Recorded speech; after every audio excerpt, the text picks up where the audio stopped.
patutungo. Mavin na Sir Sedan. Pareho na tayong naghihina para labanan siya. May darating na gulo. Kailangan natin gamitan yung Invictus para makarating tayo sa ating paroroonan. Ginamit ni na Emre at Cassiopeia ang Invictus para maglakbay.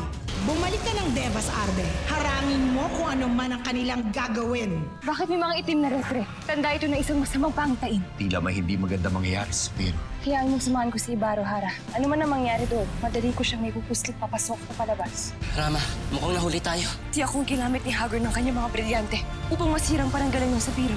Sumpa-sumpa pasnea! Sinusumpa ko sa lahat ng mga bathala.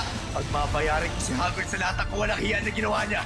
Ipinapangako ko sa inyo na ang bawat mahal ninyo sa buhay ay makakatanggap ng katarungan. Sinusumpa ko na hindi ako matatahimik hanggat hindi nagbabayad ang mga gumawa nito. Ang Sapiro na kailanman ay hindi naging mabuti sa iyo, na kailanman ay hindi ka kinilala. Tama lamang ginawa natin sa iyong mga kalahi at sa iyong karyan. Tama lamang matikman nila ang aking ngit-ngit. Lalo na't hindi ko pa sila napapatawad sa ginawa nilang pakikipagsapwatan sa mga diwata laban sa akin at sa aking ama na kanilang pinaslang ng walang laban. Hindi alam ni Hagor na isa ka sa mga pumaslang sa kanya. Nabasa ko ang iyong iniisip, Asphal, kaya alam ko. Itiko mo yung bibig. Paul Perena, alam kong ama mo siya, ngunit kailangan niya magbayad. Hinahanap ko na siya sa aking mga kawal. Hindi na natin kailangan hintayin pa ang iyong mga alagad. Mahal kong alaga, ano ang iyong ibabalik? Batid ko na kung saan naroroon si Hagor. Nandito na ang mga kalaban. Naparito ka upang maningil Hagor. Buhay, kapalit ng buhay. Hindi pa ba kayo nadadala sa unang pagharap ninyo ng mga heran? Bakit hindi ka lumaban ng patas, Hagor? Ako ang harapin mo, Ibrahim. May utang ka pa sa akin, Asval. Mabuti na lamang at nagbalik agad ako, Hagor. Kung hindi ay baka natulad na rin kayo kay Evria. Panahon na para tapusin na ang napakahabang labang ito, Hagor. Natatapatan na ng mga diwata ang aming mga lakas. Mas malalim na ang pagkakaintindi nila sa kanilang kapangyarihan at sa kanilang mga brilyante. May maaari akong tawaging mandirigma na natitiyak kong mahihirapan ang mga diwata na kalabanin. Kung magagawa mo yun, Bathaluman, ay nakatitiyak ako, hindi na tayo kailanman matatalo ng mga diwata.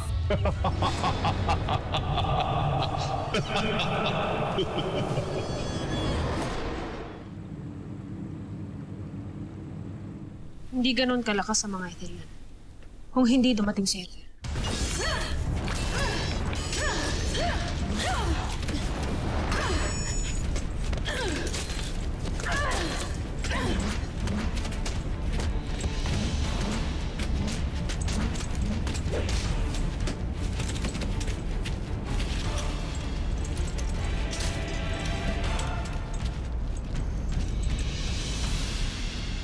Bumabagsak na mga kapanalig mo, Hagor.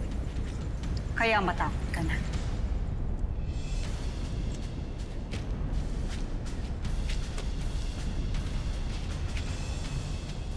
Ngayon, gusto niyo na akong sumuko. Ha?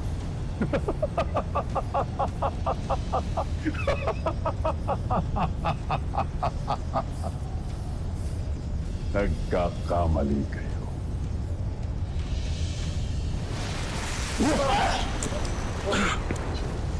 Ibaro!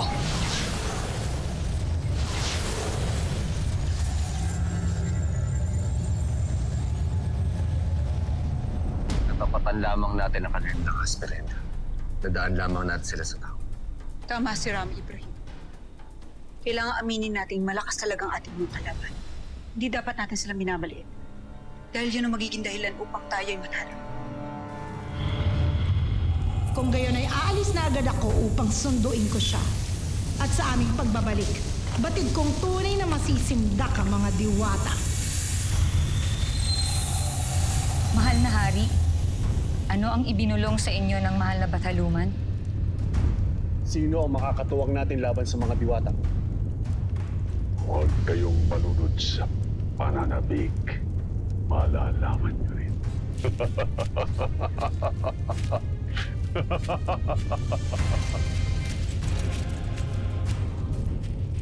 Vidre dun sa Ashenle. Sabihin mo sa amin, anong pinag-usapan nila? Isang napakagandang balita, mga heran. Isang napakasayang basbas. ang darating sa atin mula sa katauhan niya.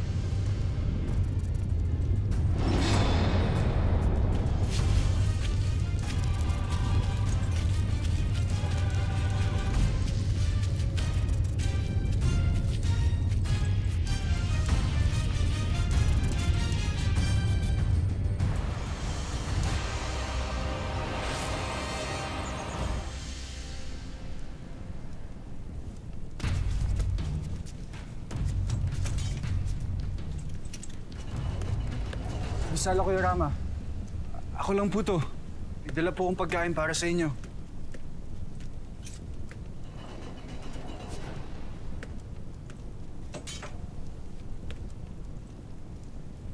Anong karapatan kong kumain?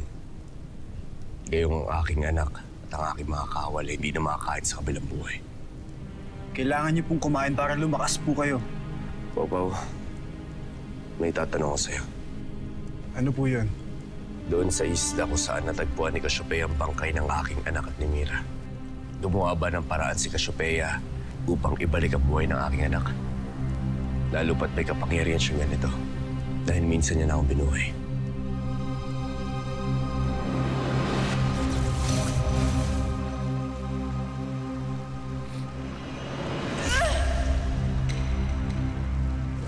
Hindi sila maaaring mamatay. Hindi sila nararapat mapaslang. Emre, muli ay hinihingi ko ang iyong basbas upang may sakatuparan nito. Kayo nang pinagmumulan ng aming mga kapangyarihan. Gabayan niyo ako ngayon upang buhayin ng aking mga tagapangalaga.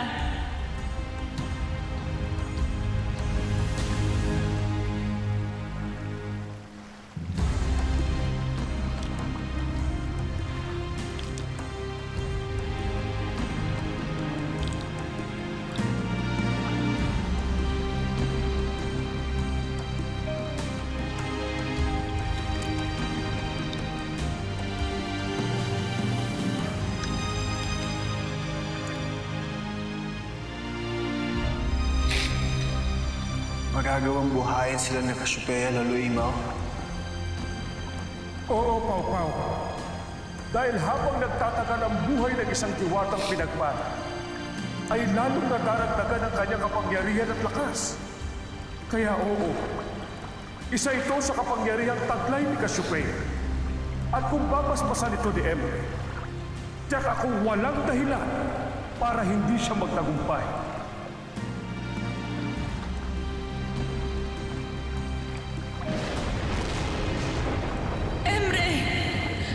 Hindi pa rin nagbabalik ang kanilang buhay.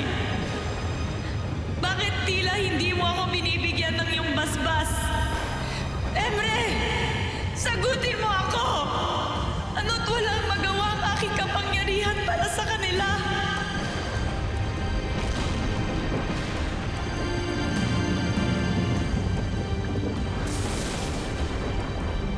Noon ay nagtataka kaming lahat kung bakit hindi nagtagumpay si Cassiopeia. Pero ngayon ay naiintindihan ko na kung bakit nabigo si Cassiopeia. Dahil walang basbas ni Emre. At dahil ng mga sandaling iyon, ay nadaigrit si Emre ng iba pang mga bathala sa Devas. Ganun na nga po yun, Kuya Ibrahim. Kaya po sana huwag niyo na pong sisihin si Cassiopeia. Wala pong may gusto ng mga nangyayari. At yung mga nangyayari ngayon sa Encantadia. Tila nga pinabayaan na tayo ng ating bathala, Papa. Dahil nangyayari ng mga ganitong bagay. Kaya kung kaya't wala tayo ibang aasahan kundi ang ating mga sarili. Huwag mong sabihin yan, Kuya. Dahil may iba pang bathala bukod kay Emre. Si God. Siya ang pinakamalakas sa lahat. Siya yung pinakamakapangyarihan sa lahat. At siya yung pinakamataas sa lahat. Siya yung gumawa ng ating mundo. Ng universe. Siya yung gumawa kina Emre at sa lahat ng mga anghel. Siya yung... Kung gano'n ay nasa siya, Pau-Pau. Nasaan ang sinasabi mong tunay na bathala? Ang kinikilalang Diyos ng aking anak. Bakit hindi na tayo tinulungan? Siguro hindi pa panahon para kumilos siya. Pero malakas yung kutob ko, yung paniniwala ko, na kahit hindi niyo siya kilala, minamatyagan niya kayo at binabantayan. Kayong lahat. Kaya Kuya Rama, maniwala ka. Maniniwala lamang sa kanya kapag nagpamalas siya ng kapangyarihan upang matalo natin ating mga kalaban.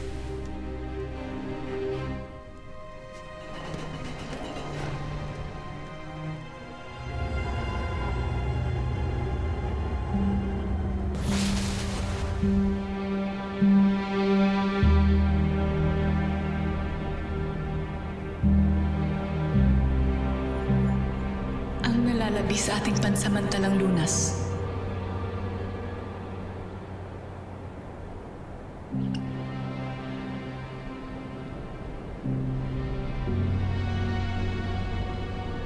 Bakit hindi mo ubusin?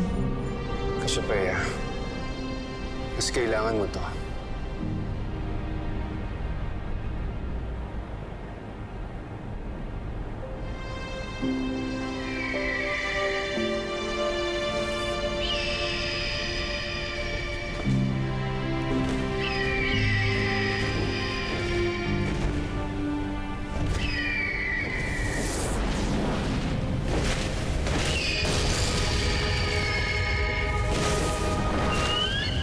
Kaibigang Pashnea, ituro mo nang muli ang kinaroroonan ng sandata.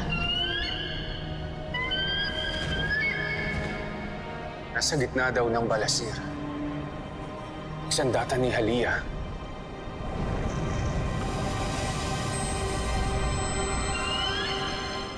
Kailangan kong madaliin ang pagkuha sa sandata ni Halia. Cassiopeia, hindi mo kailangan gawin ito. Ako may kailangan sa sandata. Tayo ang may kailangan, mahal na Emre. At isa pa, mas may kapangyarihan ako sa inyo ngayon. Mas makakalaban ako kung may panganib na naghihintay sa disyerto. Pagpalain ka, Cassiopeia.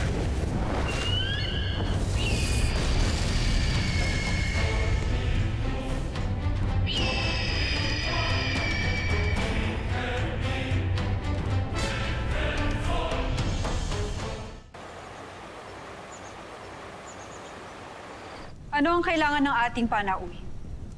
Kanina pa namin kinakausap ang dati kong alagad. Ngunit ayaw niyang magsalita. Ang sabi niya lamang ay mayroon siyang kalatas para sa'yo mula sa aking ama.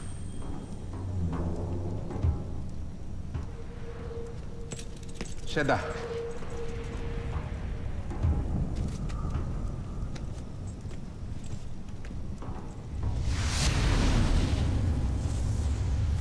May ibinibigay na babala ang aking brilyante.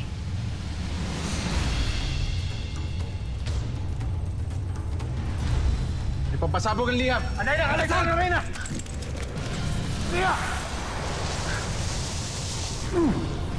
Alena, hayaan mong makapasok ako sa loob ng kalasag. Ngunit paano ka, Pirena? Hayaan mo ako!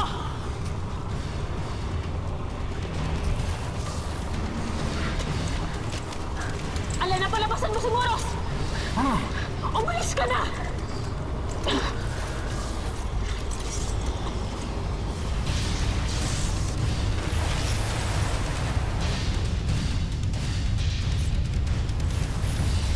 Pirena!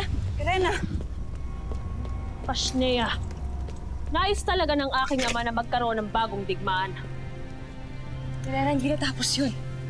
Ngunit ito ang kanyang pinahihiwatig. Ginagalit niya tayo upang labanan natin siya. Kung yun ang kanya nais, nakahanda akong mamatay para lang makaharap siya muli. Hintay muna, Ibrahim. Hindi maglalakas ng loob si Hagon kung wala siyang hawak na panglaban sa atin.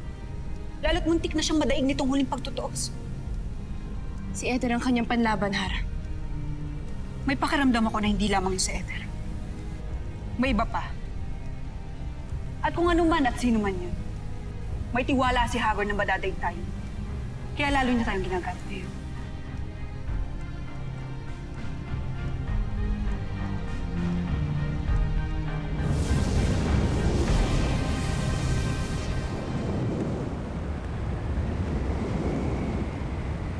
Basalumang Ether. Avisala Eshma Keros. Nandito na ang hinihingi mo.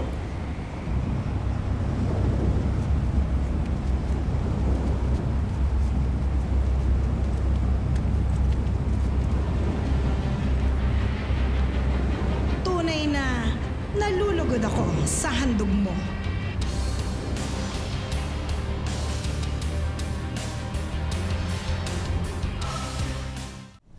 Kung ano man ang ipagtatapat sa atin ni Hagoy, hindi natin ito maaaring urungan. O kaya tatanggapin natin kung ano man ang hamon ng Kator. Alena. Anumang hamon ay hindi natin maaaring tanggihan. Lalo't isa ito sa mga sinusunod na kautusan dito sa Leriw. Kailangan natin itong gawin, Danaya. Kasi itong laban na hindi natin maaaring iwasan. Dahil una na nagkasala si Hagoy. Kailangan natin siyang daigin. Nang sa ganun, hindi na siya makapinsala pa. Maraming buhay ang tiyak na mabubuwis muli. Ngunit wala na tayong pamimilian. Moros, ilabas ang sagisag ng pakikinig mo. At ipaalam mo rin kay Hagorn na haharapin natin siya sa nasirang maong tanggulan ng Sapiro. Doon natin siya pagbabayarin ng kanyang utang. Susunod, Hara. Ran.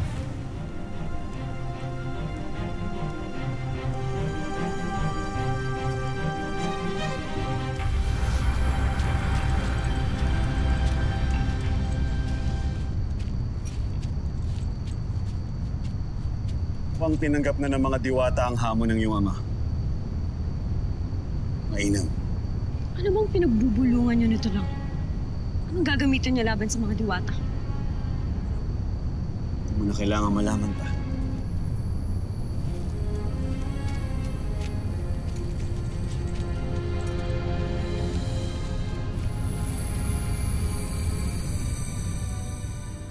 Isa na naman palang digmaan na nakabingan. Ang ilan na natin to, Hitan? Hindi ko na mabilang. Maging ako man. Kaya kailangan natin ito paghandaan. Tayo na.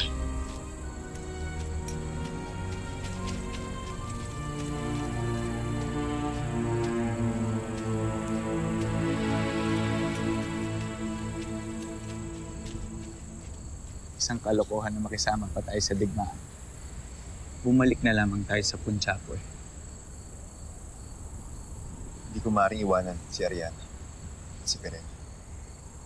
Isama natin si Ariana. At huwag mo nang alalahanin si Perena. Dahil siya'y may kapangyarihan. Kaya niyang ipagtanggol ang sarili niya. Hindi tulad natin. Kahit na, hindi ko pa rin maaaring iwanan si Perena. Azulan, ano nangyari sa'yo? Tila't nagbabago ka na. Ano't tila sunod-sunuran ka na ngayon sa mga babae dito? Sa halip na sila pinasusunod natin sa atin?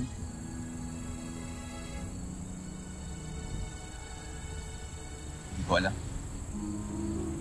Hindi ko alam kung ano nangyayari sa akin. Ngunit inuulit ko, hindi ko maaaring iwanan si Perena.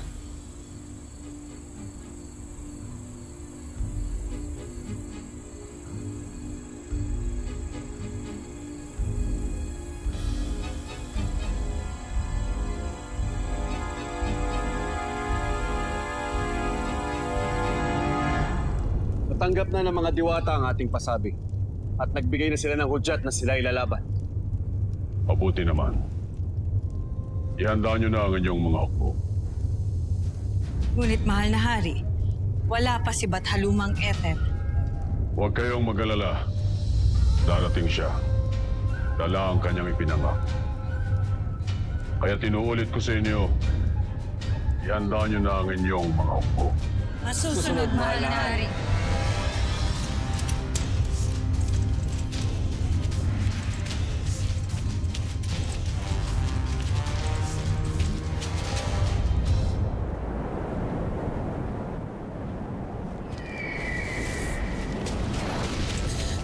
Sedehar. Afisala Eshma.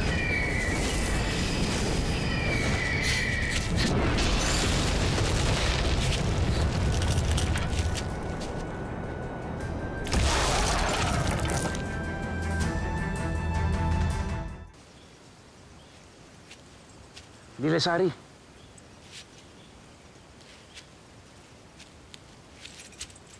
Meron ako masamang balita sa'yo. Ano yun? Sinugod pala ni Hagor ng Sapiro. At dito'y marami siyang napaslang. At ngayon nakita kong nakataas sa mga sagisag ng pandigma doon sa palasyo ng mga diwata. Mukhang magkakaroon ng digmaan sa pagitan nila at ni Hagon. Kung ganon, magtungo tayo sa paggaganapan ng laban upang malaman natin kung saan tinatago ni Hagon si Deshna. Tayo na.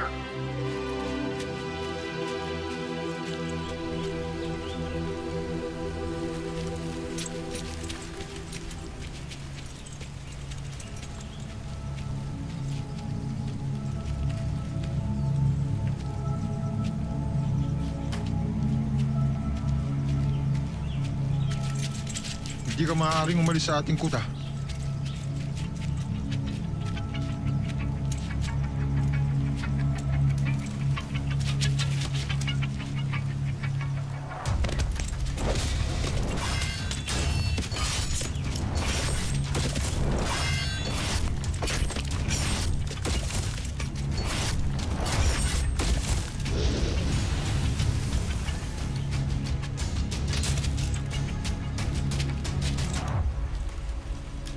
Mamili ka, Deshna. Susunod ka sa nais ng iyong ama o isusuplong kita sa kanya.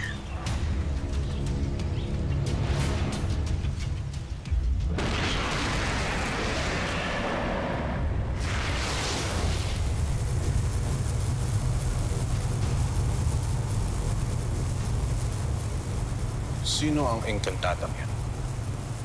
Isa sa mga alagad ni Emre. Hindi ko sila maalala sa mga halimaw na iyong linikha at aking nakasalamuha. Nilikha ko sila ngayon para harangin ang engkantada sa kanyang binabalak. Sa pagkuha ng sandata ni Aliyah, di ba sobra-sobra na ang iyong ginawa? Yoyoy, tinapon na niyang sandatang sadya ng engkantada. Ang sandatang yan ay balak niyang gamitin laban sa atin, Keros. Devas ang sadya nila ni Emre at kamatayan natin ang hangad nila.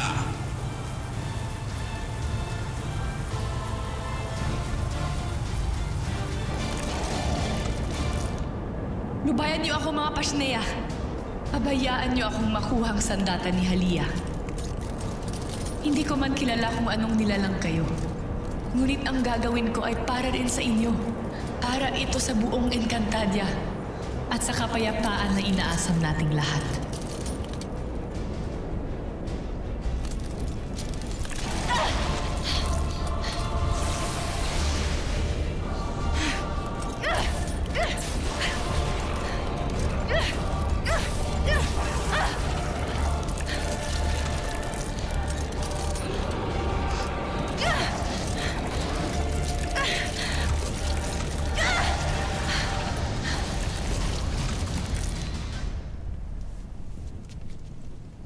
Kunin mo na ang iyong mga gamit. Aalis tayo ngayon din. Babalik na tayo sa Punjab. Sa anong kadahilanan? Alam ba ito ng aking kapatid? Hindi ko na kailangan ng pagsang-ayon ni Azulan. Lalo't nakatakda ka na sa akin. Kaya may karapatan ako sa'yo. Sundin mo na lang kung ano ninanais ko. Kunin mo ang iyong mga gamit. Hindi ako sasama sa'yo. At lalong hindi ko na rin nais pang magpakasal sa'yo dahil hindi nga kita mahal. Tinatanggihan mo ko? Ipinapahiya mo ba ang rehab ng iyong tribo? Ayokong lapastanganin ng Punjaboy. Ngunit ayoko nang magbalik doon. Kung magpapakulong lamang ako sa pagsasamang kailanman ay hindi ko pinangarap. Lubos na paglalapastangan. Kaya sasama ka sa akin. Sa ayaw at sa gusto mo. Bitiwan mo siya. Kaya magtaka, Rehab. Rehab, Manik, bisita lamang kayo dito sa Lereo.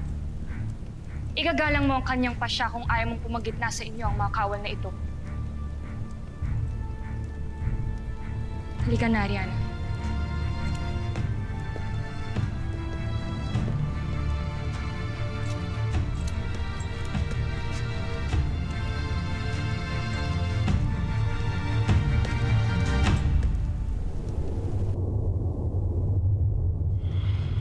Mabuti at dumating ka na, Bathaluman. Nasaan na ang iyong ipinangako?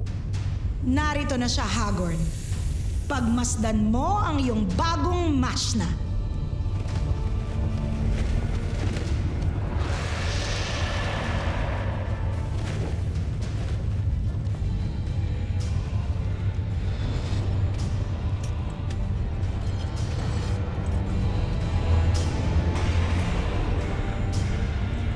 Ano ba itong nakikita ko?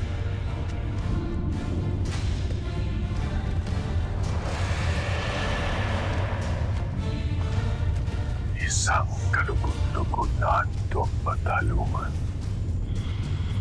Isang napakagandang biyaya ang iyong palay.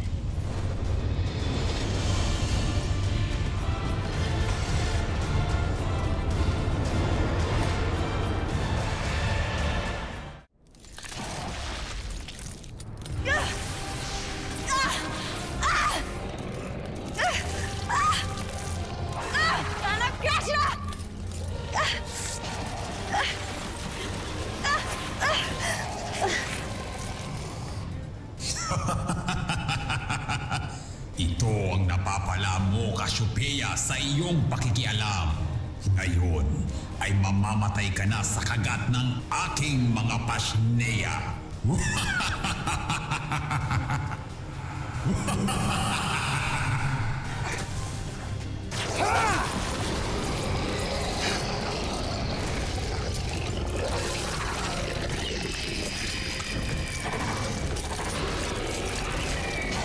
Cassiopeia!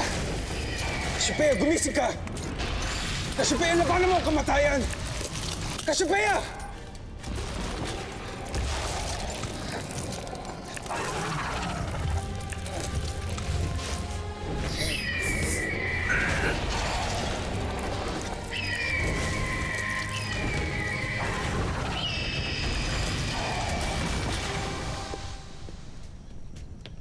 Muyak, pakiusap. Huwag mong banggitin sa kapatid ko ang mga naganap kanina sa atin nila Manik. Hindi ko nais na lumaki pa ang gulong ito. Paano kung maunang magsabi si Manik sa iyong kapatid? Ako nang bahalang magpaliwanag. Kailangan natin maganda. Opo, Kuya Sulan.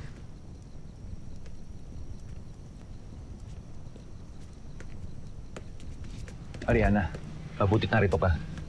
Alam mo bang isang digmaan na naman na magaganap? At ito ang dahilan kung bakit naghahanda na naman ng mga diwata. At sasali kami. Tutulong kami sa mga diwata. Kung hindi mo ko papayagan, Adto, hindi na ako makikinig sa'yo. Hindi ko nais na manatili lamang dito para iligtas ang sarili ko. Ganon din ako. Pau-pau tayo na. Kukuha ako ng sandata. Hintayin niyo ako. Hindi mo na kailangan sumama sa kanila. Adto, inuulit ko ang sinabi ko.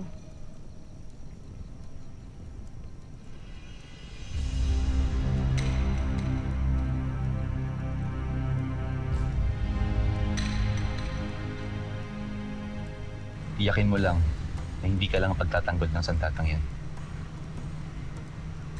Siguraduhin mo makakapaslang ka rin ng kalaban gamit ito.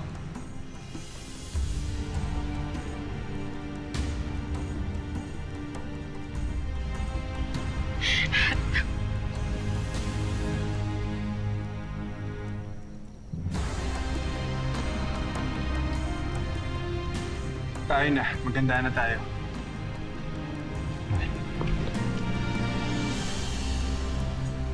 Tila alam ng buwan na may digmaan na namang magaganap. Kaya maaga itong lumitaw sa kalangitan. Ito lamang ba ang ibinabadya nito? Kung mayroon pang iba.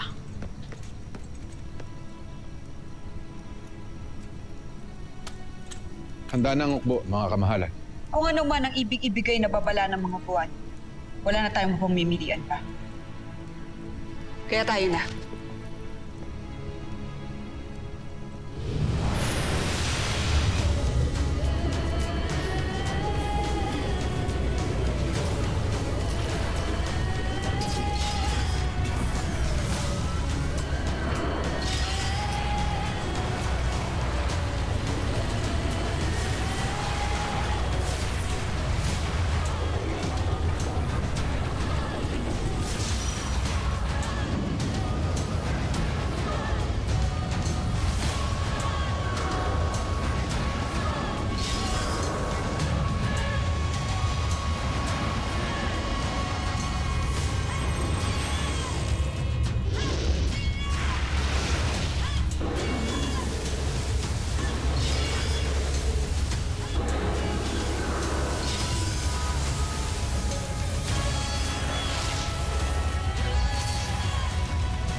Isang bagong kaaway ng batid kong ikagugulat ng mga diwata.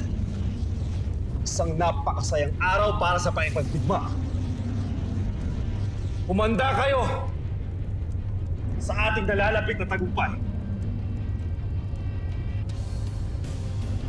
Amisala Minea.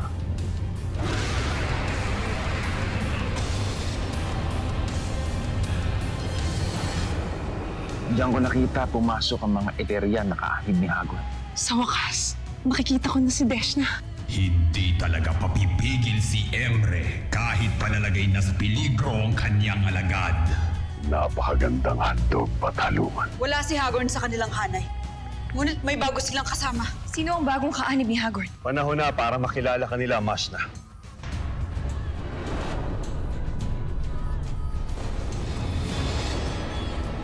Ina,